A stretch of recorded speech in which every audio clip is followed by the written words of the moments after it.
Puji Tuhan, selamat pagi. Salam sejahtera di dalam nama Tuhan Yesus Kristus. Semoga tidurnya cukup ya. Jam berapa tidur tadi malam? Kalau jam 1 kurang, jam 5 sudah bangun berarti cuma 4 jam tidurnya. Pasti nanti akan ngantuk ya. Tetapi kalau kita tidur cukup, maka kita akan segar, sebab Tuhan mau berikan kita sesuatu yang baik. Ya, kita harus punya usaha. Dari Tuhan pasti memberikan yang terbaik. Tapi dari kita harus punya respon yang baik juga, ingin menerima sesuatu yang baik. Puji Tuhan. Pagi hari ini kita akan langsung di dalam tema kita. Tema kita tadi malam kita sudah mulaikan belajar di dalam kitab 2 Petrus pasal yang ketiga. Sekali lagi kita baca kitab 2 Petrus pasal yang ketiga, ayat yang ke-12 dan ayat yang ke-13. Ini tema kita, sehingga kita akan kembali ke tema ini terus ya. 2 Petrus pasal yang ketiga, ayat 12 dan ayat yang ke-13. Puji Tuhan. Kamu yang menantikan dan mempercepat kedatangan hari Allah. Ya. Pada hari itu langit akan binasa dalam api, dan unsur-unsur dunia akan hancur karena nyalanya. Tetapi sesuai dengan janjinya, kita menantikan langit yang baru dan bumi yang baru, di mana terdapat kebenaran. Puji Tuhan. Ayat yang kita baca mengatakan bahwa bumi yang ada ya, ini belum pernah terjadi. Langit yang ada di atas ini, saya tidak tahu berapa kilometer, berapa puluh ribu kilometer, berapa juta kilometer ke atas. Tapi Alkitab mengatakan langit yang di atas dan bumi yang di bawah ini akan terbakar dalam nyala api. Kalau kita belajar tentang kosmik, tentang alam semesta, universe, maka anak-anak muda pasti akan mengerti bahwa bumi kita ini adalah hanya salah satu dari bermiliar-miliar planet yang ada di bumi ini. Hanya salah satu, dan begitu kecilnya bumi kita ini, hanya bagaikan debu, sangat kecil. Alam semesta kita ini tidak terbatas, sangat luas ya, berjuta-juta miliar ya, kilometer, mile, dan itu tidak terbatas. Dan Alkitab mengatakan langit yang di atas, bumi kita akan terbakar habis. Tetapi Alkitab mengatakan bagi kita orang-orang benar, anak-anak muda yang benar, anak-anak muda yang kudus, Tuhan tidak rela bahwa kita mati bersama dengan dunia ini. Tetapi Tuhan ingin menyelamatkan. Oleh sebab itu Tuhan menciptakan bumi yang baru, langit yang baru. Kalau Anda tanya kepada saya, di mana itu? Saya juga tidak tahu, sebab kita belum sampai ke sana. Tetapi kita yakin bahwa firman Allah tidak mungkin berdusta. Firman Allah ya dan amin. Di mana kita akan mengalami, di sana kita akan berada, tempat penyelamatan dari penghukuman Allah. Puji Tuhan. Pagi hari ini kita akan mulaikan, sebagaimana saya sudah menyampaikan garis besar atau outline tadi malam, secara sangat besar, sangat kasar ya, sangat sangat samar. Tapi pagi hari ini kita akan mulai masuk lebih detail lagi. Mungkin ada yang bertanya, pertanyaan pertama, mengapa harus mendapatkan atau diciptakan bumi yang baru dan langit yang baru? Jawaban pertama, sebab bumi yang lama yang ada ini sudah sangat rusak. Pada zaman Nuh, Tuhan melihat bahwa bumi ini sangat rusak. Seperti itu juga pandangan Tuhan pada saat Tuhan melihat manusia pada zaman Lot di Sodom dan Gomora. Alkitab mengatakan Tuhan berbicara kepada Abraham bahwa komplain dari begitu banyak orang tentang Sodom dan Gomora sudah begitu banyak. Tetapi Tuhan mengajar kita apa? Tuhan katakan, aku akan turun untuk melihat apakah benar komplain orang-orang itu sama seperti mereka, apa yang mereka katakan. Aku ingin melihat. Ini pertanyaan mungkin, apakah Tuhan tidak tahu dari surga? Tuhan tidak melihat? Allah kita Allah yang maha tahu, amin. Dia bisa melihat, dia tahu dari surga, dia tahu bahwa Sodom dan Gomora layak untuk di bumi hanguskan, layak untuk dibakar. Tetapi Tuhan mengajar kepada kita untuk apa? Jangan mudah kemudian menghakimi orang tanpa kita sendiri check and recheck. Tanpa kita sendiri tahu dengan mata kita, dengar dengan telinga, kita sendiri harus mengetahui. Makanya Tuhan ajar, aku akan turun untuk mengetahui apa benar komplain orang terhadap Sodom dan Gomora begitu. Dan Alkitab mengatakan waktu Tuhan katakan benar, Sodom dibakar dalam nyala api. Dan perhatikan, sebenarnya Sodom belum waktunya, dunia belum waktunya dibakar. Tetapi berhubung Sodom dan Gomora begitu jahat, maka Tuhan mencurahkan setetes api penghukuman di akhir zaman. Itu Tuhan curahkan, Tuhan taruhkan ke kota Sodom dan Gomora dan kota-kota lain. Ada 5 kota di lembah Sodom, dan Alkitab mengatakan 4 kota itu dibakar dalam nyala api. Hanya 1 kota yang tersisa, yang namanya kota Zoar. Hanya itu yang tersisa. Nah, apa yang ingin saya sampaikan, bahwa bumi sudah rusak, makanya Tuhan tidak menyayangkan, akan membakar dalam nyala api. Menjadi pertanyaan kita juga mungkin, anak-anak muda itu anak-anak yang menggunakan akal kritis ya, sehingga begitu kita menyatakan ada statement, ada pertanyaan besar, pertanyaan demi pertanyaan. Dan saya mengatakan semua pertanyaan kita selalu ada jawaban di dalam firman Allah. Amin. Makanya kita harus rajin baca Alkitab dan sungguh-sungguh untuk mengerti Alkitab. Nah, ada pertanyaan, mengapa dunia ini begitu rusak? Pada awalnya Tuhan menciptakan sungguh amat baik. Tuhan sendiri terkagum-kagum dengan ciptaannya. Tapi kemanapa? Pada akhirnya Tuhan melihat bumi ini sudah sangat rusak, rusak benar. Saya akan menjawab bahwa manusia, bumi dan langit ini termasuk di dalamnya menjadi rusak disebabkan ditentukan oleh manusianya. Dunia rusak karena manusianya sudah rusak.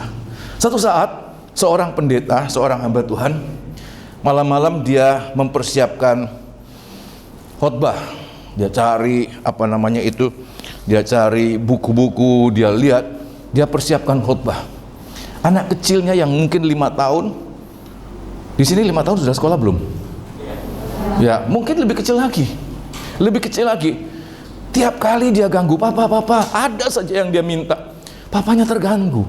Besok pagi mau menyampaikan firman Allah, sampai saat ini belum ada firman. Anaknya ganggu terus, datang, papa ini.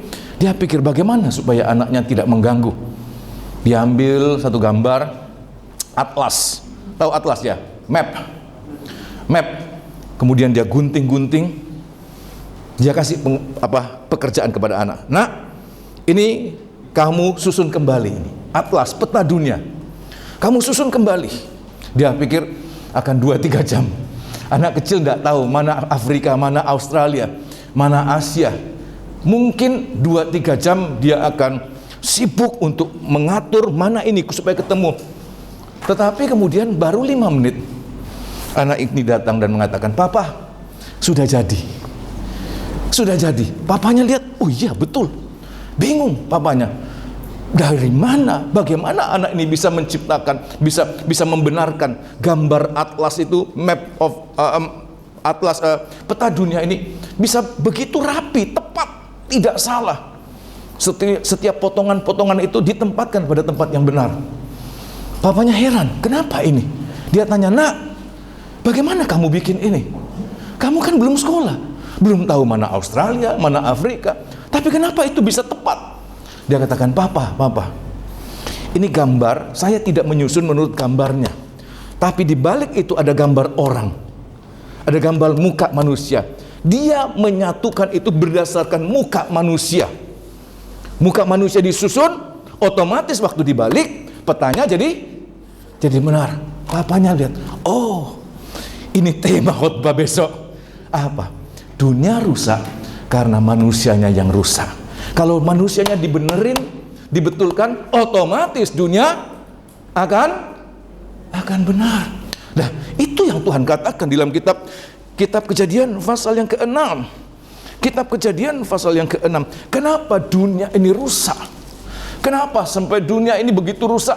Dan Tuhan tidak menyayangkan dunia ini dibakar dalam nyala api.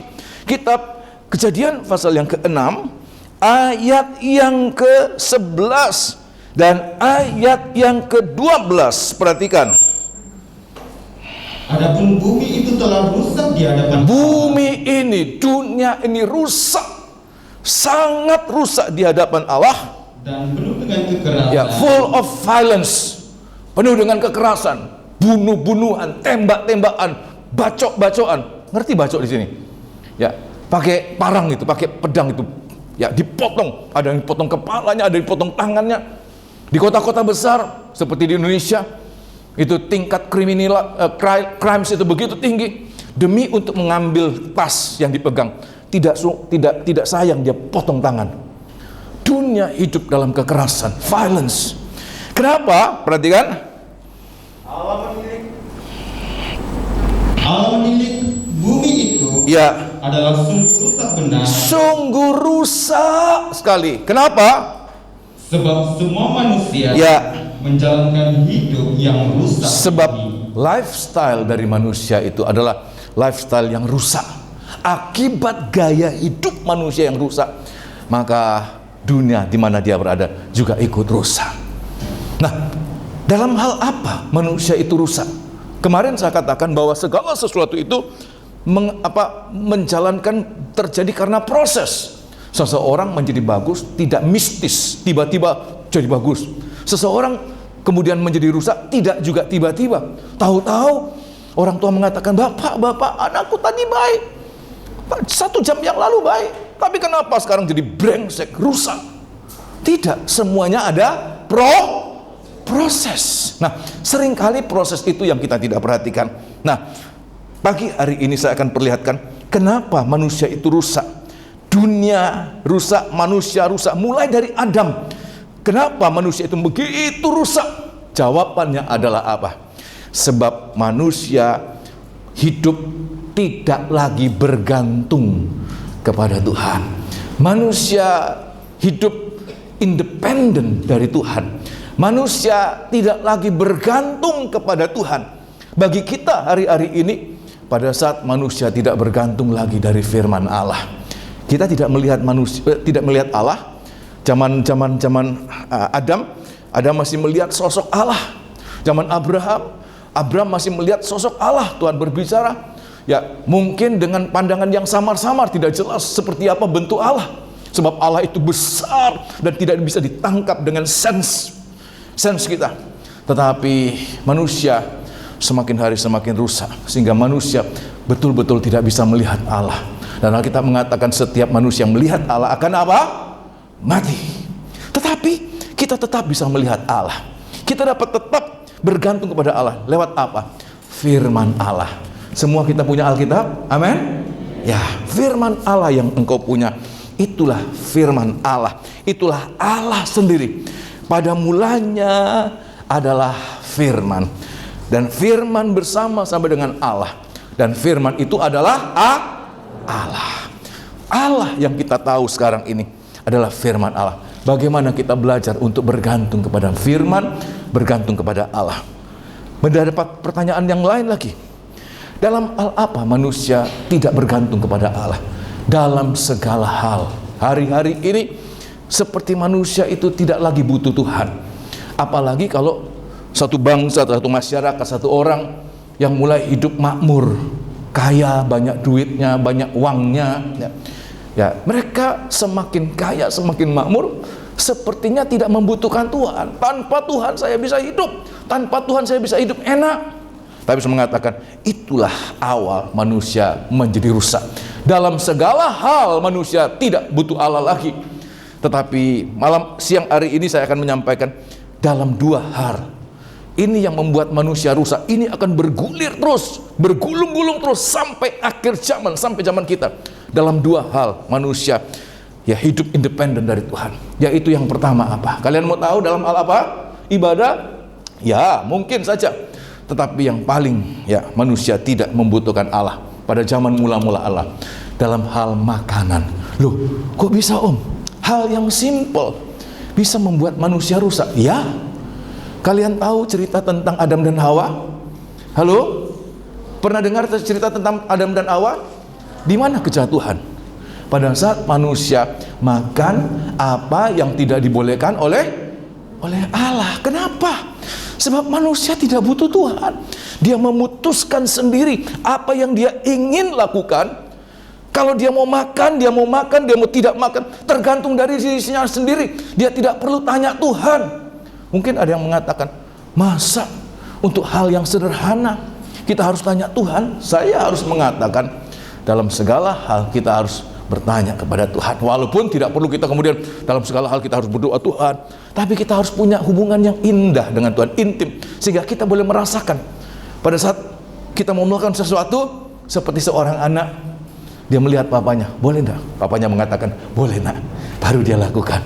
Pada saat bapaknya mengatakan, no, don't do that, dia katakan, oh iya, saya tidak melakukan. Seperti itu kira-kira gambaran sederhana bagaimana anak-anak Tuhan harus belajar untuk depend, bukan independent, depend to God, bergantung kepada Tuhan. Amin. Ya, nah kita lihat saudara, dalam kitab Kejadian pasal yang kedua lebih dahulu, kitab Kejadian pasal yang kedua ayat yang ke-15 bicara tentang makanan.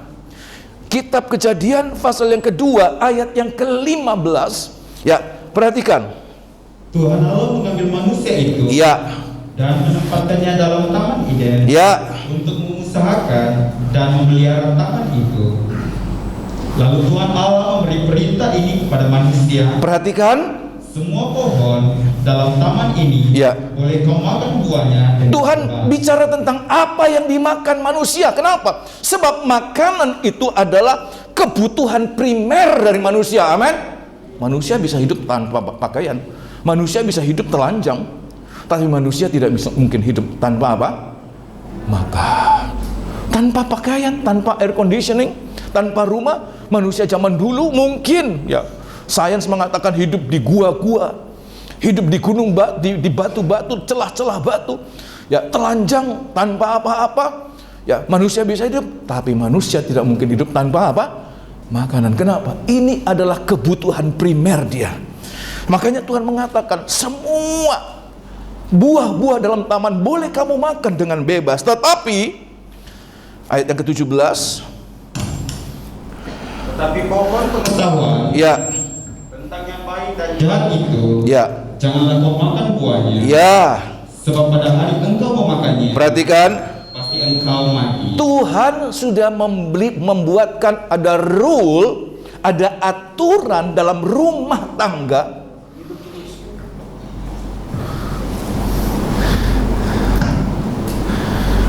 Ya, saya mau tanya, anak-anak muda ini dalam rumah tangga atau rumah bapakmu, ya, orang tuamu, ada aturan enggak? Ada aturan. Bagaimana makan, bagaimana tidur, bagaimana ke sekolah, bagaimana kita mandi, ya. Kan enggak mungkin kita mandi zaman dulu, ya, waktu belum ada kamar mandi kita mandi di luar. Tapi semakin besar, ya enggak mungkin kan mandi di luar, telanjang-telanjang, kan enggak mungkin.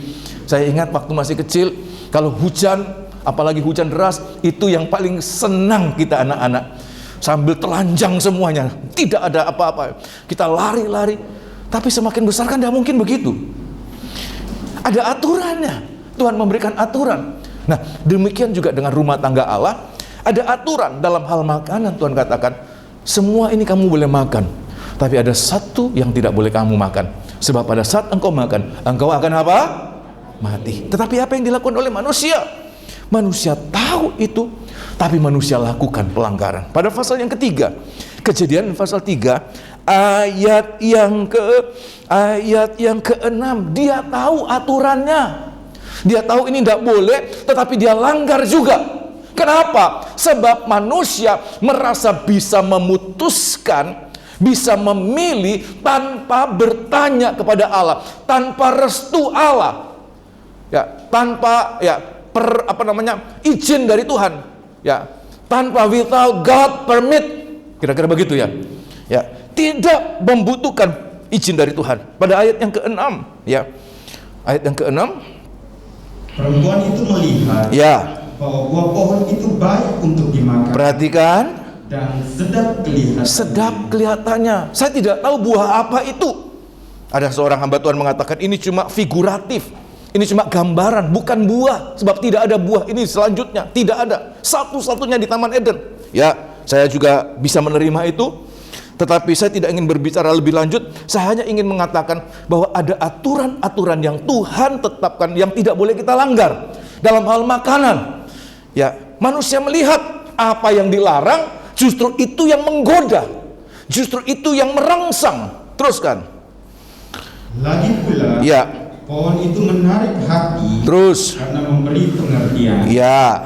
Lalu ia mengambil dari buahnya. Tidak tanya Tuhan, seandainya Hawa waktu itu seperti anak kecil, waktu dia disodori makanan, ini nak, makanan enak. Dia tanya, dia lihat kepada bapak, Pak, boleh enggak?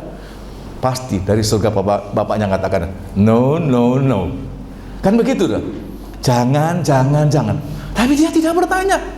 Ditawari seseorang makanan yang enak kelihatannya, dia langsung lihat, dia langsung kepingin, dia ingin, dia ambil, kemudian dia makan. Teruskan. Dan dimakannya dan diberikannya juga Ya. kepada suaminya Ya. yang bersama-sama dengan dia.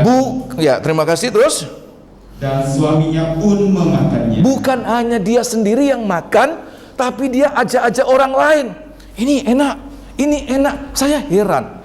Kalau untuk sesuatu yang tidak baik, banyak anak-anak muda itu menawar-nawarkan kepada orang lain. Tapi untuk sesuatu yang baik, ibadah, pelayanan, anak-anak muda tidak mau menawar-nawarkan. Coba anak-anak muda yang ada di tempat ini, kaum mulia yang ada di tempat ini, kalau engkau merasa diberkati dengan apa-apa yang Tuhan berikan di dalam ibadah-ibadahmu, di dalam gereja penggembalaanmu, cari jiwa-jiwa, panggil, ajak-ajak yang lain. Amin. Jangan seperti Hawa, untuk hal yang tidak baik dia ajak-ajak orang lain. Tapi kalau untuk yang baik dia tidak ajak-ajak. Ayo kita berbeda dengan Hawa, supaya kita tidak semakin rusak, tapi kita semakin baik. Amin. Puji Tuhan. Nah, yang pertama tadi saya sampaikan, dalam hal apa dia tidak benar, tidak bergantung kepada Tuhan. Dalam hal apa? Makanan. Nah, dari sini saya akan membaginya. Makanan itu terbagi dalam dua jenis makanan. Makanan yang pertama yaitu makanan jasmani. Ya, siapa yang tidak tahu makanan jasmani? Tadi pagi semua breakfast ya? Ada yang tidak breakfast? Ya. Kalau tidak breakfast itu lapar, bisa ngantuk. Tapi kalau breakfastnya kenyang sekali, juga bisa ngantuk. Ya, tetapi saya mengatakan makanan itu apa-apa yang masuk dalam tubuh kita. Itulah kebutuhan kita. Menghasilkan energi, menghasilkan kehidupan, menghasilkan pemulihan. Ada orang-orang yang sakit kalau tidak suka makan, itu dia tidak akan pulih, dia tidak akan sembuh. Semakin hari semakin menurun. Makanya Alkitab mengatakan kalau seseorang mulai kehilangan selera makan, biasanya orang-orang tua setelah kehilangan selera makan, arahnya kemana? Lama-lama apa? Lama-lama apa? Mati. Sebab apa? Dia tidak punya sumber energi. Dia membutuhkan makanan. Nah, dalam hal makanan, masa Tuhan ngatur sampai makanan jasmani, Om? Masa Tuhan mengatur? Apa Tuhan kurang kerjaan mengatur hal yang merupakan perkara-perkara yang simple yang kita bisa atur? Saya mengatakan semua yang ada di dunia ini ada aturannya. Dan kita lihat aturan-aturan apa dalam hal makanan. Nah, nomor satu, ini makanan yang harus kita perhatikan, jangan dilanggar. Sebab kalau kita langgar, kita akan apa? Rusak. Nah, dalam hal jasmani, apa kira-kira Om yang tidak boleh? Seperti buah pohon pengetahuan yang baik, itu ada pengertian rohaninya. Tapi saya bawa lebih dulu dalam pengertian yang jasmani. Apa kira-kira Om makanan yang tidak boleh dimakan? Nomor satu, secara simpel, mungkin kalian tidak tahu, siang hari ini saya akan sampaikan. Nomor satu, makanan yang Tuhan katakan jangan dimakan, yaitu makanan yang memberi efek kecanduan, addicted effect, memberikan efek atau dampak kecanduan. Bisa mengerti ini? Apa kira-kira Om? Kita baca ayatnya, tolong baca 1 Korintus pasal yang ke-6. 1 Korintus pasal yang ke-6. Ya, jadi kita semua berdasarkan ayat ya, supaya jangan pendeta dari Surabaya itu ngarang-ngarang. Masa tidak boleh makan ini, tidak boleh makan ini, tidak boleh makan itu, terus kita mau makan apa? Ini orang muda, semuanya boleh dimakan. Ya, memang Paulus katakan apa? Tolong baca 1 Korintus pasal yang ke-6. 1 Korintus pasal yang ke-6. Suratan 1 Korintus pasal yang ke-6 ayat 12. Perhatikan, ya. Ayat yang ke-12. Segala sesuatu halal bagiku. Ya, dalam perjanjian lama ada yang halal, ada yang tidak halal. Makan babi nggak boleh perjanjian lama. Apalagi daging anjing. Ada yang makan daging anjing di sini? Dulu saya paling suka makan daging anjing. Paling rakus saya makan daging anjing. Tapi lama-lama saya lihat anjing ini binatang yang paling dekat dengan manusia. Saya lihat orang makan anjing ini itu orang paling kejam. Ya, kenapa? Itu anjing itu binatang setengah manusia. Dia cuma tidak bisa berbicara saja, dia ngerti. Kalau dia susah, kelihatan matanya itu berkerut, ya. Dia susah, ya, dia menyesal, dia tahu. Ya, cuma tidak bisa ngomong saja. Kalau dia bisa ngomong, nggak tahu, rakus ini. Ya, manusia rakus, ya. Aku sudah bekerja untuk dia, dia makan saya. Kami di Manado, kami begitu. Kalau sudah Natal, tahun baru, kita potong anjing sendiri. Yang kita bicara dengan dia, kita bercakap-cakap dengan dia, kita ngomong, kita potong, kita tidak rasa sayang. Sebab apa? Ini kebutuhan perut ini lebih kuat dari rasa iba. Nah itu, ya, Alkitab mengatakan, ya, segala sesuatu halal. Zaman perjanjian lama ada yang halal, ada yang tidak halal, ada aturan-aturannya. Ya, tetapi zaman perjanjian baru Tuhan katakan semuanya halal, tetapi bukan semuanya boleh disikat. Ya, kita baca sekali lagi ayat yang ke-12 sekali lagi. Segala sesuatu halal bagiku. Iya. Tetapi bukan semuanya berguna. Bukan semuanya berguna. Perhatikan. Terus. Segala sesuatu halal bagiku. Semuanya boleh, nggak ada larang, nggak ada larangan, nggak ada yang melarang saya. Uang-uang saya, barang-barang saya mau makan, dia terserah saya. Ya, tetapi perhatikan. Tetapi aku tidak membiarkan diriku berhamba oleh suatu apapun. Terus. Makanan adalah untuk perut. Ya. Dan perut untuk makanan. Ya. Tetapi kedua-duanya akan dibinasakan. Iya, terima kasih. Jadi kita lihat Alkitab mengatakan, ya, Paulus mengatakan apa? Semuanya halal, semuanya boleh. Tetapi aku tidak mau diperhamba, diperbudak. Kalau saya ngomong budak di sini, pengertian orang Malaysia budak itu anak kan? Tapi budak itu hamba, yang dimaksud dalam bahasa Indonesia hamba atau ya apa ya? Seseorang yang ditaklukkan. Ya, budak. Jadi budak di mana dia tidak punya pilihan. Budak itu tidak punya pilihan. Budak itu hanya mengatakan ya. Disuruh mati pun budak harus mengatakan ya. Sebab dia tidak punya pilihan. Dia hanya lakukan saja dengan taat. Nah, Paulus katakan dalam hal makanan, aku tidak mau diperbudak.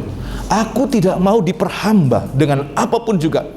Dan coba kalian renungkan, kira-kira makanan apa yang memperbudak kita? Ya, membuat kita seperti budak yang disuruh apapun juga. Kita tahu ini mati kita binasa ini, tapi kita tidak punya pilihan. Kita hanya melakukan saja, yaitu makanan-makanan yang kemudian menjadi apa? Edik. Apa? Banyak. Ya, kalau orang sudah kecanduan, walaupun dilarang dokter, dia makan juga. Kira-kira begitu dah. Ada orang-orang tertentu nggak boleh kopi. Ya, apa kopi nggak boleh? Boleh. Ya. Tapi kalau orang-orang tertentu, ya dokter mengatakan, Bapak nggak boleh kopi lagi sebab berbahaya. Kafein itu berbahaya untuk jantung. Tapi karena sudah kecanduan, sudah edik, walaupun dilarang, dia minum juga. Seseorang yang ada high kolesterol, hindari lemak-lemak, tapi karena sudah kecanduan, dia makan juga. Saya mengatakan kita belajar. Paulus mengatakan semuanya boleh. Tetapi kalau itu sudah menjadi kecanduan dalam hidup kita, ya kemudian kita langgar, itu mulai awalnya apa? dosa. Kenapa? Sebab seperti Tuhan katakan, dia merusak dirinya sendiri. Dia merusak tubuhnya sendiri. Padahal Tuhan katakan tubuhmu adalah bait Allah. Jadi jangan kemudian kita diperbudak dengan makanan. Kadang-kadang karena sudah kepingin, sudah diperbudak, nggak ada uang, dia bisa mencuri, dia bisa merampok demi membeli makanan yang dia sudah begitu kecanduan dengan makanan itu. Itu jadi dosa, itu jadi rusak. Oleh sebab itu kita mulai belajar apa secara jasmani makanan-makanan yang ada rule yang tidak boleh kita langgar. Nomor satu, jangan diperbudak dengan makanan. Sebab apa? Orang yang diperbudak oleh makanan seperti dia hidup untuk makan, bukan makan untuk hidup. Perhatikan tadi saya katakan, kebutuhan makan itu adalah kebutuhan primer. Kita makan untuk hidup, bukan hidup untuk makan. Kita makan untuk hidup, bukan hidup untuk makan, walaupun pada akhirnya mati. Itu tidak boleh. Tuhan katakan dua-duanya akan masuk dalam api neraka. Ini yang pertama, dalam hal makanan jasmani. Apalagi Om, apa babi boleh? Boleh. Siapa yang bilang tidak boleh? Asal kita tahu batas. Yang kedua apa? Makanan secara berkelebihan. Segala yang berkelebihan tidak boleh. Kenapa Om? Ya paling tidak menimbulkan efek yang namanya apa? Obesitas. Ya, kegemukan. Tadi saya makan di restoran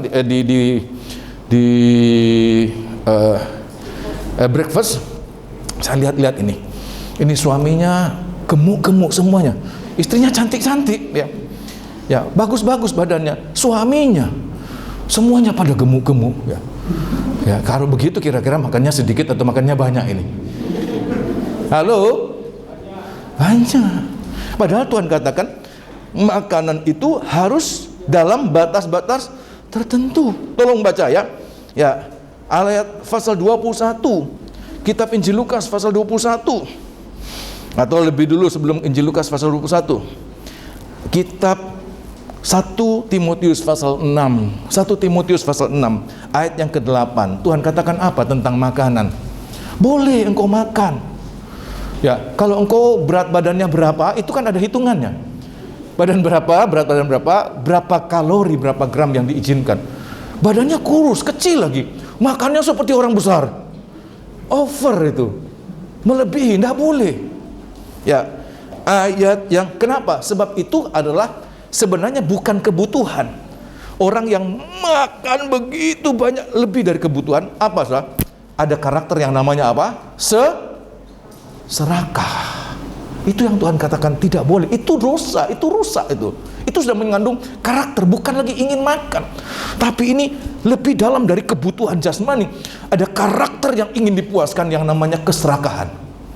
Nah, kitab 1 Timotius pasal yang ke-6 ayat yang ke-8. 1 Timotius 6 ayat yang ke-8. 1 Timotius 6 ayat yang ke-8. Ya. Asal ada makanan dan pakaian. Asal ada makanan dan pakaian, cukuplah. Amin. Baca ayat satu lagi. Ya. Injil Matius pasal 6. Ini Tuhan ajarkan dalam doa. Dalam doa. Apa ini? Kita lihat dulu secara jasmani sebelum kita lihat secara rohani. Jasmani dululah. Coba kita lihat. Ini yang simple-simple. Kalian bisa tangkap. Ayat yang ke-11. Injil Matius 6 ayat yang ke-11. Berikanlah kami pada hari ini. Berikanlah kami pada hari ini apa? Makanan kami yang secukupnya. Apa makanan kami yang berlimpah-limpah? Halo? Secukupnya. Secukupnya. Ya, makan 2 piring boleh Om? Boleh saja kalau engkau memang belum kenyang, ya. Tapi kalau sudah 3 piring, 4 piring, 5 piring, itu sudah dosa itu. Itu sudah melampaui. Tuhan katakan, doa kita, Tuhan berikanlah makanan kami yang secukupnya. Sebab apa? Bukan lagi kebutuhan. Pernah dengarkan ada orang saking ingin memuaskan hawa nafsu makannya, habis dia makan, dia pergi ke toilet dan apa? Dia korek-korek anak lidahnya supaya apa? Muntah lagi. Kemudian apa? Makan lagi. Dia korek-korek supaya apa? Muntah lagi. Dia makan lagi. Itu bukan kebutuhan lagi. Itu hawa nafsu. Makan itu sesuatu yang halal. Tapi kalau sudah berkelebihan, itu tidak baik. Tuhan katakan itu tidak baik. Secara jasmani, secara rohani itu tidak baik. Sebab apa? Lebih dari kebutuhan adalah karakter yang tidak baik. Itu muncul lewat makanan. Makanya Tuhan katakan apa? Jangan ya minta berkelebihan. Tuhan, berikanlah our daily life yang secukupnya, daily bread yang secukupnya. Tidak minta Tuhan kirimkan berapa piring, berapa gudang. Tuhan katakan setiap hari. Supaya apa? Supaya kita bergantung kepada Tuhan. Besok lagi Tuhan berikan. Kalau kita Tuhan sudah berikan 1 gudang, udah kita berdoa 1 kali untuk 1 tahun, kan begitu? Kita tidak bergantung lagi Tuhan.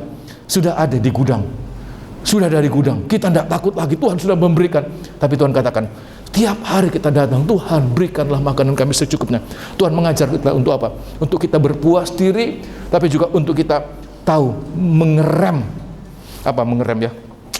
Membatasi keinginan hawa nafsu kita, supaya kita tidak bersalah di hadapan Tuhan. Ya, beberapa hal yang Tuhan katakan itu merupakan lampiasan atau kenyataan fenomena dari makan berkelebihan di dalam kitab Injil Lukas pasal 21. Kitab Injil Lukas pasal 21, ya ada yang namanya apa? Ayat 34. Ayat 34. Injil Lukas pasal yang ke-21 ayat 34. Ini lebih daripada kebutuhan. Melampaui kebutuhan, lebih dari batas kebutuhanmu. Ayat yang ke-34. Jagalah dirimu, ya, supaya hatimu jangan syarat oleh pesta pora. Nah, pesta pora. Pesta bisa enggak? Kemarin hari Sabtu ya, kita ada pesta resepsi pernikahan ya. Pesta boleh. Tapi pesta pora, apa itu pesta pora? Itu memuaskan hawa nafsu makan. Pesta pora itu yang enggak boleh. Pesta boleh. Nanti ada waktunya engkau masuk dalam nikah. Mungkin kalau sudah boleh, SOP-nya sudah memungkinkan, kita bikin acara, kita bikin ya resepsi, boleh pesta. Tapi kalau pesta pora itu adalah ungkapan ya hawa nafsu rakus dari seseorang sampai makan, yang itu saya sampaikan, katakan lebih dari kebutuhan. Ya, bukan lagi kebutuhan.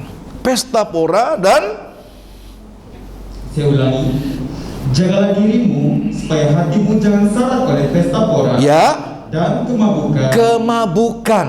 Saya mau tanya, kalau mabuk itu kebanyakan minum apa? Kebanyakan minum apa? Alkohol, anggur. Apa anggur tidak boleh? Untuk hal-hal tertentu, batas tertentu. Paulus katakan kepada Timotius, jangan minum air tok, jangan hanya minum air saja. Tambahkan sedikit apa? Anggur sedikit. Ya, jangan 1 botol. Ada orang di Manado, kita perjamuan suci itu tidak di cawan, tapi di gelas. Jadi ini di gelas semua orang minum. Ketemu orang yang suka minum, dia gluk gluk gluk gluk gluk gluk. Orang lain tidak kebagian, habis dia. Ini bukan perjamuan lagi. Ya, ini bukan kebutuhan lagi, tetapi melebihi. Kemudian akhirnya apa? Merah mukanya. Mulai omongannya mulai ngawur, ngoceh dah. Mulai berani berbicara. Ya, bahkan saya mendengarkan pendeta-pendeta, dia katakan, kita mulaikan dengan Alkitab, kita akhiri dengan alkohol. Ya, minum-minum, ya. Itu sudah mabuk-mabukan, tidak boleh melampaui batas.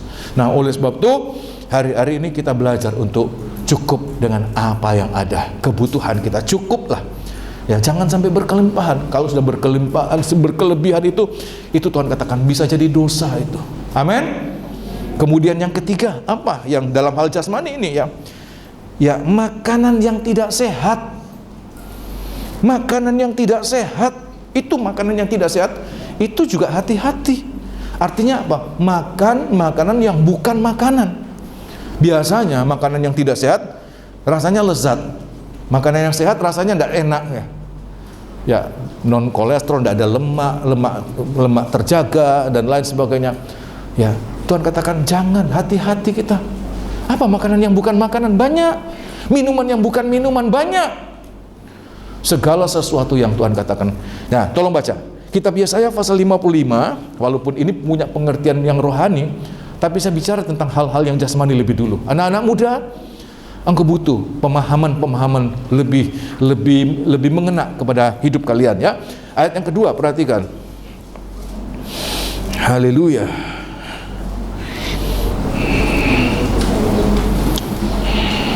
Ya, silakan baca.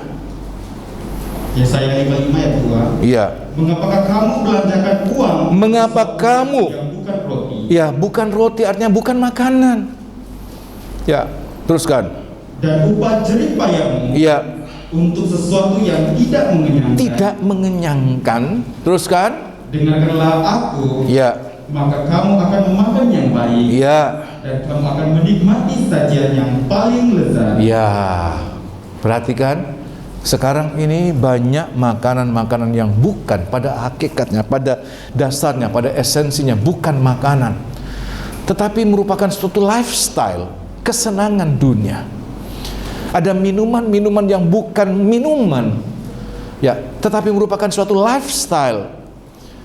Hati-hati, itu nanti akan mengarah kepada dosa.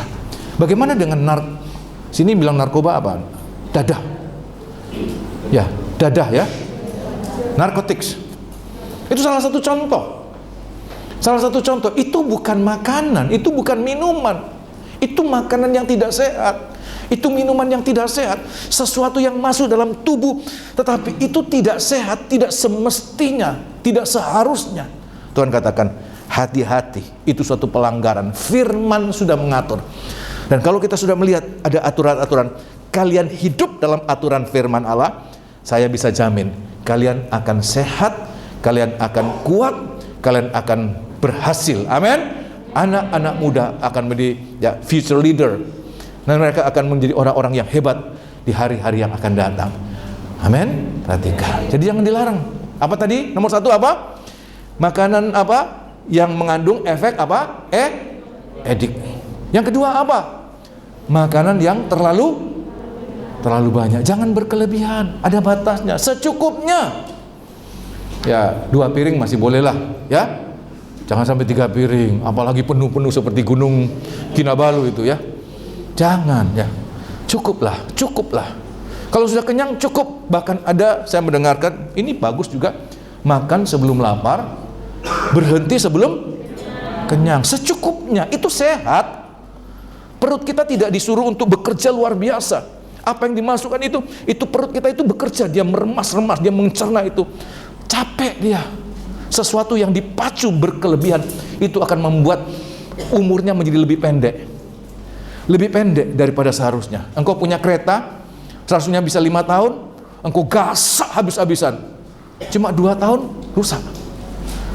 Ada batas-batasnya yang Tuhan ingin berikan kepada kita. Kemudian yang kedua, saudara, dalam hal makanan, masih dalam hal makanan. Tadi kita sudah dengarkan makanan dalam bicara tentang apa? Makanan jasmani. Bagaimana tentang makanan rohani, Om? Makanan rohani itu untuk apa? Kalau makanan jasmani tentu untuk perut kita. Masuk di perut ya. Kemudian terus sampai ke pencernaan. Siapa yang belajar tentang kedokteran? Apa di sini? Medicine. Ya. Ada yang calon-calon dokter? Ada? Yang belajar biologi? Ya, ada sistem pencernaan ya. Dari mulut masuk usus, masuk lambung, kemudian dibuang ke anus ya. Semuanya itu pencernaan secukupnya. Tetapi ada makanan yang rohani tidak masuk di perut lagi, tapi makanan bagi hati, bagi jiwa, dan bagi roh kita. Tentu bukan makanan jasmani lagi. Apa itu, Om? Tolong baca. Ya, makanan rohani. Apa makanan rohani kita? Ya, di dalam kitab Injil Matius pasal yang keempat. Injil Matius pasal yang keempat. Nah, kita dengarkan, ada makanan rohani yang harus kita perhatikan. Injil Matius pasal yang keempat. Nah, Injil Matius pasal yang keempat. Ya, kitab Injil Matius pasal yang keempat, ayat yang keempat. Perhatikan, iblis itu adalah pencoba manusia. Iblis berusaha untuk menjatuhkan manusia. Tetapi ingat, ini penting, statement penting. Tetapi kalau manusia bergantung kepada Allah, pegang firman Allah, iblis bisa mencobai engkau, tapi engkau tidak bisa, jatuh. Ya, iblis mencobai Hawa, tapi Hawa independen dari Tuhan. Dia memutuskan sendiri apa yang dia ingin makan. Dia jatuh. Tapi Tuhan Yesus pun dicobai oleh iblis. Tapi kenapa Tuhan Yesus tidak jatuh? Bukan karena dia Tuhan Yesus, tapi karena dia bergantung pada firman Allah. Setiap kali iblis mencobai, dia katakan, ada tertulis. Apa yang tidak boleh oleh firman, dia tidak akan langgar. Disitulah kekuatan. Iblis tidak berkuasa untuk menjatuhkan engkau. Coba lihat sini, saudara. Misalnya kita berada di pinggir jurang. Kita berada di pinggir jurang. Apa perkataan iblis untuk kita? Jatuhkanlah dirimu. Iblis tidak berkuasa untuk mendorong supaya jatuh, tetapi dia memberikan keleluasaan, dia memberikan sarana, dia memberikan facility. Untuk apa? Supaya manusia jatuh. Kalau jalan ini dibuat jalan ini selicin mungkin, dikasih sabun, dikasih apa itu? Oli ya, oli apa di sini? Minyak. Supaya apa? Manusia jatuh. Tapi semuanya tergantung kepada siapa? Kepada manusianya. Kapan kita tidak jatuh? Pada saat kita pegang firman Allah. Kita tidak memutuskan sesuatu dari keinginan kita. Tapi apa kata firman Allah? Waktu iblis katakan jatuhkanlah dirimu, dia katakan tidak. Firman Allah mengatakan tidak seperti itu. Nah, pada Injil Matius pasal yang keempat, kitab Injil Matius pasal yang keempat, ayat yang keempat. Injil Matius pasal 4 ayat yang keempat, ya, tolong dibaca. Tetapi Yesus menjawab, ada tertulis, manusia hidup bukan dari roti saja. Apakah Tuhan mengatakan, oh, manusia tidak perlu roti? Roti ini apa? Makanan bagi tubuh. Roti ini bukan hanya roti saja. Oh, manusia tidak makan nasi, tidak makan pisang, nggak makan ikan, cuma roti. Bukan. Roti ini artinya makanan bagi tubuh, makanan bagi perut.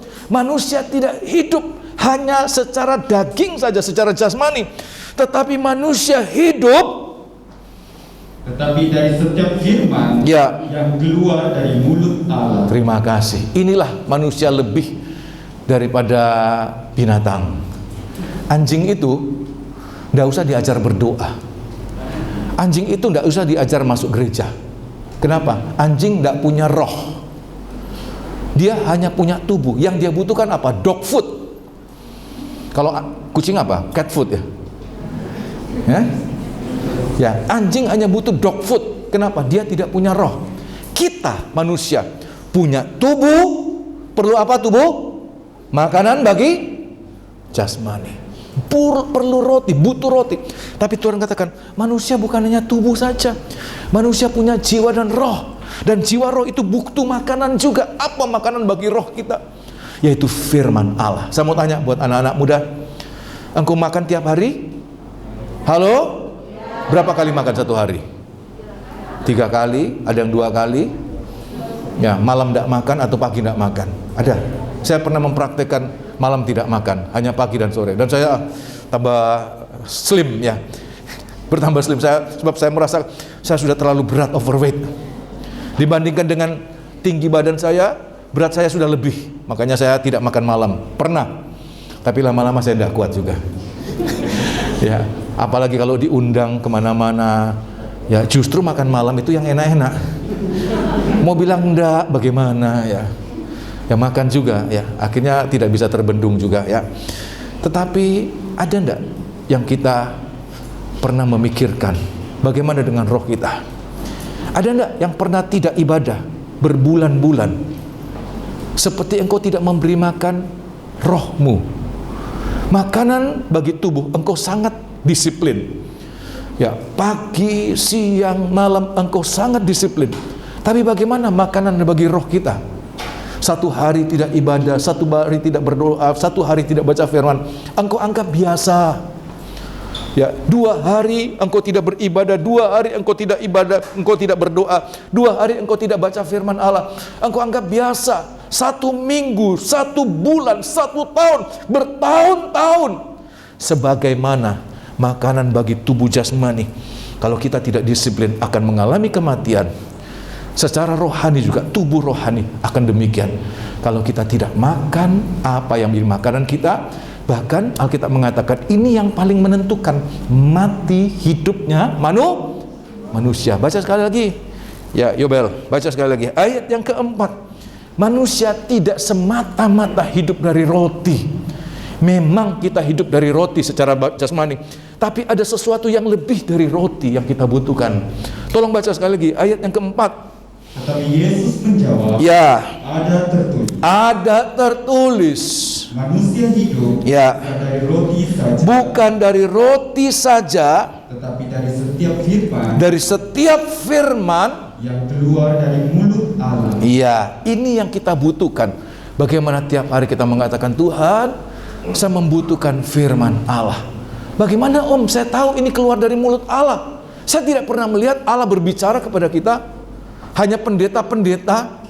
Saya mengatakan, pada saat engkau merasakan seperti ada kebutuhan untuk jawaban, ada kebutuhan untuk situasi, kondisi yang kita alami.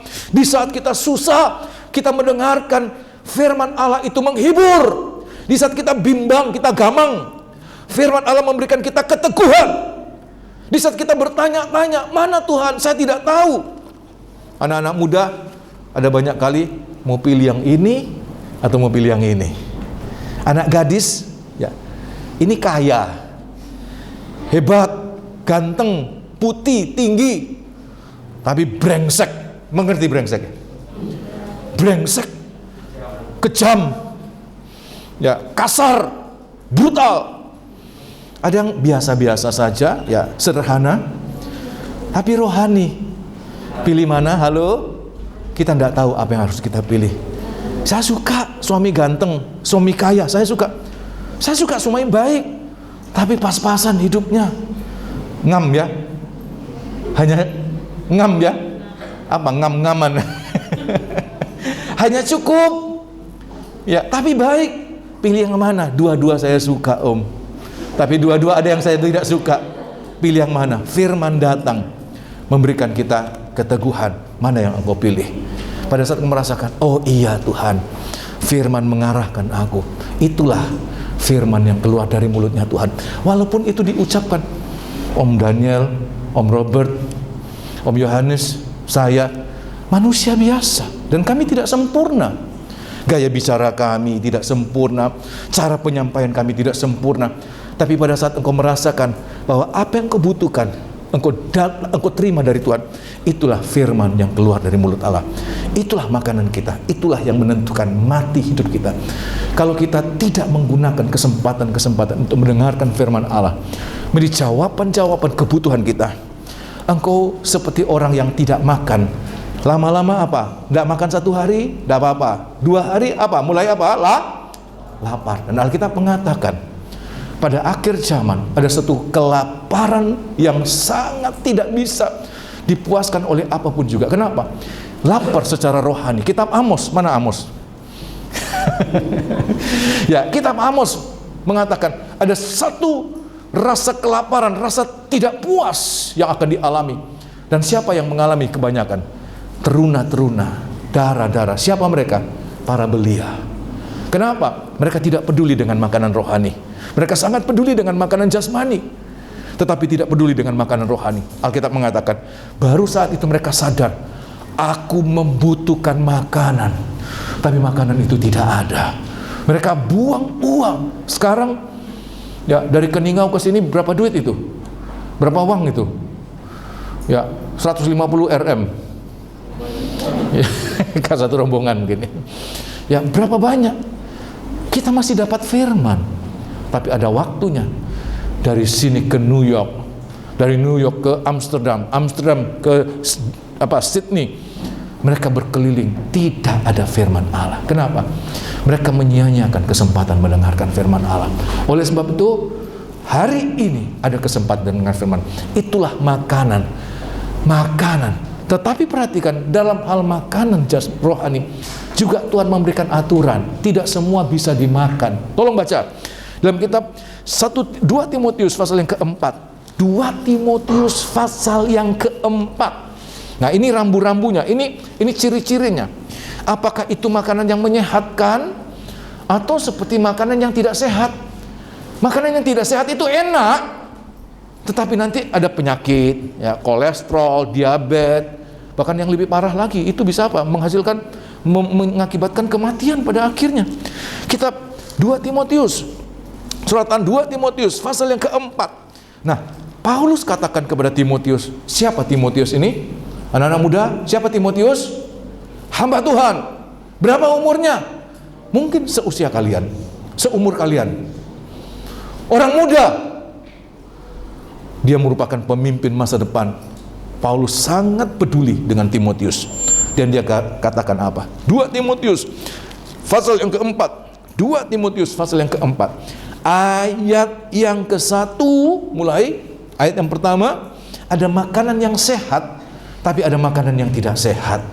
Tidak semua makanan menjadi kebaikan buat orang yang memakannya. Tidak semua. Tadi yang saya katakan, makanan yang memberikan efek edik, makanan yang berkelebihan, makanan yang bukan makanan, racun, bahaya. Ayat yang pertama, perhatikan. Di hadapan Allah dan Kristus Yesus, Iya. yang akan menghakimi orang yang hidup dan yang mati. Perhatikan. Aku berpesan dengan sungguh-sungguh Iya. kepadamu, Iya. demi penyataannya, Demi penyataannya. Apa penyataannya itu? Demi kedatangannya. Teruskan. dan demi kerajaan. Demi kerajaannya. Apa itu? Beritakanlah firman. Beritakanlah apa? Firman. Apa itu? Siap sedialah baik atau tidak. Be ready in season or out of season. Teruskan. Nyatakanlah apa yang salah. Itu makanan yang sehat. Firman yang menegur, firman yang menyatakan kesalahan, bukan firman yang mengatakan, oh enggak apa-apa, kamu suami 2 enggak apa-apa, yang penting kamu bayar, ya kasih uang yang banyak di gereja. Kamu mencuri, kamu korupsi enggak apa-apa, tapi setengah dari hasil korupsinya bawa ke gereja. Gereja membutuhkan banyak uang. Bukan firman yang demikian. Firman yang menyatakan yang salah adalah salah, yang benar adalah benar. Sebab kalau firman itu tidak jelas mana yang salah, mana yang benar, orang jadi bingung. Ya, teruskan. Tegurlah Dan nasihatilah. Ada nasihat. Kalau tidak boleh ini, harus bagaimana? Banyak kali anak-anak muda konflik dengan orang tuanya. Kenapa? Dianggapnya orang tuanya itu terlalu banyak aturan. Nggak boleh keluar malam, nggak boleh berteman dengan itu, nggak boleh ini, nggak boleh pulang malam-malam sampai pagi, subuh-subuh baru pulang, nggak boleh ini. Terus harusnya seperti apa? Kalau ada larangan, harus ada nasihat. Nasihat itu adalah solusi. Kalau kamu tidak boleh ke sana, seharusnya kamu begini. Kalau kamu tidak boleh ke sana, seharusnya kamu begini. Ada solusi, solution. Ada jalan keluar, ada way out. Teruskan. Dengan segala kesabaran dan pengajaran. Kenapa? Ayat yang ketiga, perhatikan. Kapan itu akan terjadi? Hari-hari ini. Kapan kamu udah? Hari-hari ini. Ayat yang ketiga, perhatikan. Karena akan datang waktunya. Ya. Orang tidak dapat lagi menerima ajaran sehat. Terus? Tetapi mereka akan mengumpulkan guru-guru. Ya. Menurut kehendaknya. Ya. Untuk memuaskan keinginan telinganya. Terus? Mereka akan memalingkan telinganya dari kebenaran. Ya. Dan membukanya bagi dongeng. Terima kasih. Alkitab mengatakan akan ada akhir zaman. Orang tidak suka lagi dengar firman Allah. Yang penting senang, gayanya bagus, hebat, menarik, walaupun bukan firman Allah. Saya mendengarkan, ya, ada di Indonesia ajaran tentang Children of God. Pernah mendengarkan itu? Ini salah satu ajaran sesat, ya. Kenapa? Mereka menganjurkan hidup bersama. Mereka anjurkan free sex. Namanya anak-anak muda. Ya, libido, gairah untuk menyalurkan seksualitasnya itu masih kuat-kuatnya. Diberikan kesempatan. Gereja lagi. Kamu boleh free sex. Nanti di sini sama si anu, nanti si anu lagi, boleh. Saya mengatakan menyenangkan daging tetapi tidak alkitabiah, tidak biblical. Menyenangkan daging tetapi tidak sehat. Ada lagi ajaran yang lain. Banyak ajaran-ajaran akhir zaman. Alkitab mengatakan menyenangkan telinga tetapi tidak menyehatkan rohanimu. Tetapi bagi kita, Tuhan katakan, kita harus belajar untuk memberikan firman Allah yang benar sebagai hamba Tuhan. Ya, seringkali terkesan kami terlalu banyak aturan. Gereja itu banyak aturan. Kaum mudanya tidak boleh ini, tidak boleh itu, tidak boleh harus ini, harus itu. Banyak aturan. Ya, tetapi mereka tidak tahu bahwa itu cara Tuhan sedang membawa kita. Kalau domba diberikan keleluasaan untuk berjalan, domba itu berjalan suka-sukanya dia, tanpa dia sadari, dia semakin dekat dengan mulut singa. Makanya seperti tongkat pada gembala. Tongkat itu apa? Kalau lihat tongkat rod, ya, itu ada bulu panjang, ada kayu panjang, pada ujungnya ada bagian yang melengkung. Untuk apa bagian melengkung? Ada domba-domba yang mulai menyimpang, mulai sesat. Dengan bulu itu, ya, dengan tongkat itu, dia tarik lehernya, kembalikan pada jalan yang benar. Sebab kalau tidak, dia mengikuti keinginannya, keinginan matanya, keinginan semuanya, dan semakin hari semakin sesat. Lama-lama terhilang, tidak tahu di mana lagi. Dulunya ada 100 domba, sekarang tinggal 99. Kenapa? Ada satu domba yang tidak menggunakan pengajaran yang benar, pengajaran yang sehat. Dia mengikuti keinginannya, dia dengar suara-suara yang lain. Oleh sebab itu, siang hari ini saya mau mengatakan, firman itulah makanan bagi jiwa dan roh kita. Kalau kita makan dengan sungguh-sungguh, kita akan bertumbuh, kita akan didewasakan, kita akan semakin hari semakin bisa mengerti pikiran Tuhan, perasaan Tuhan, sampai satu saat kita tidak lagi berani-berani mengatakan, Tuhan, I don't need you anymore. Saya tidak membutuhkan lagi Engkau. Tetapi kita mengatakan, Tuhan, setiap saat, setiap jalanku, aku membutuhkan Engkau. Pimpin langkahku dimanapun aku akan pergi. Tuntun jalanku, sebab aku tidak bisa berjalan tanpa tuntunanmu. Amin. Haleluya, amin. Puji Tuhan. Inilah sesi pertama. Kita akan nyanyikan satu lagu, Ku Tak Dapat Berjalan Sendiri. Haleluya. Haleluya. Haleluya. Kita bangkit berdiri. Ku tak dapat jalan sendiri. Ada anak-anak muda yang sudah merasa mampu, sebab apa? Sudah punya gaji besar, uang banyak. Kalau dulu tergantung orang tua, beli makan, uang sekolah harus minta orang tua. Sekarang sudah bisa punya uang sendiri. Mau beli apapun dia gunakan uangnya sendiri. Bebas, independen dari orang tua, independen dari Tuhan. Pagi hari ini kita dengarkan, perasaan tidak bergantung kepada Tuhan itu awal kerusakan, awal kejatuhan manusia.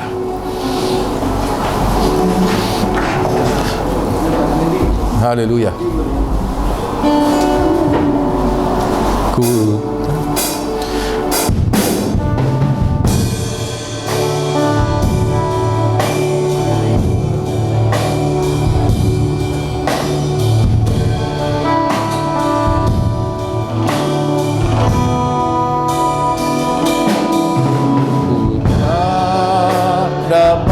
Jalan sendiri, Tuhan tolonglah aku, biarlah sinar-Mu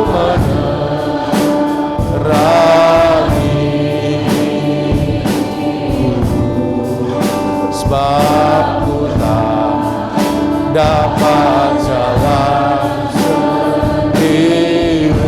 Ku tak dapat jalan sendiri. Ku tak dapat jalan sendiri.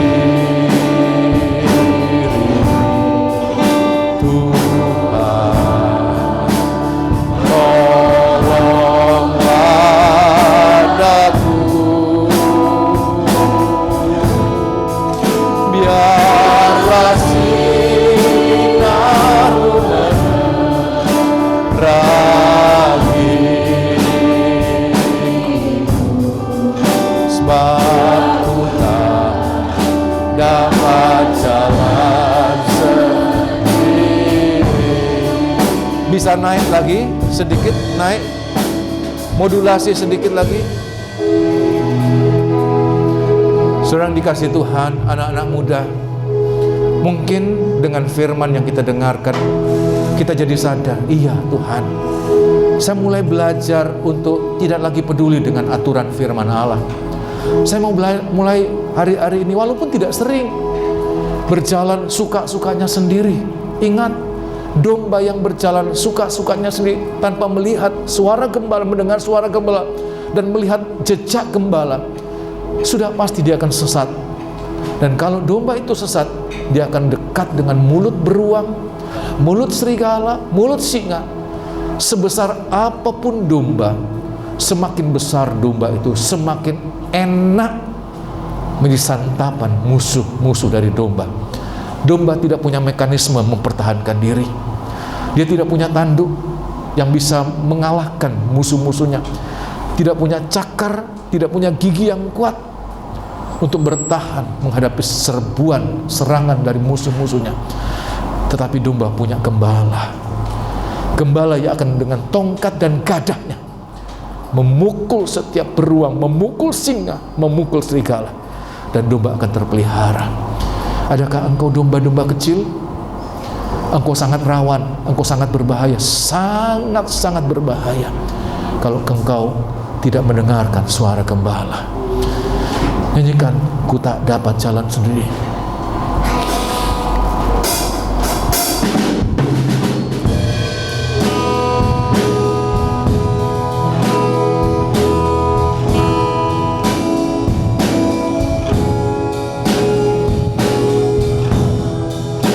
Dapat jalan sendiri, Tuhan tolong padaku. Biarlah firman-Mu, biarlah firman-Mu menerangi aku tak dapat jalan sendiri. Kaum muda, saya akan mengajak seberapa anak-anak muda yang mengatakan dengan sungguh-sungguh, bukan hanya sekedar dia suka nyanyian ini, tapi dia katakan dari hati yang paling dalam, Tuhan, saya tidak sanggup berjalan sendiri, saya terlalu bodoh, saya tidak punya kemampuan. Bagi engkau yang rindu untuk dipimpin, dibimbing, dipegang tangan-Mu, nyanyikan dengan sungguh-sungguh, angkat dua tangan-Mu. Ku tak dapat jalan sendiri, Tuhan tolonglah aku. Biarlah firman-Mu, biarlah firman-Mu menerangiku. Aku tak dapat jalan sendiri, ku tak dapat jalan sendiri. Ucapkan dengan sungguh-sungguh. Haleluya, haleluya. Tuhan tolong anak-anak muda ini, domba-domba kecil ini, Tuhan tolong mereka. Haleluya. Biarlah sinar-Mu, haleluya. Biarlah sinar-Mu menerangi, haleluya.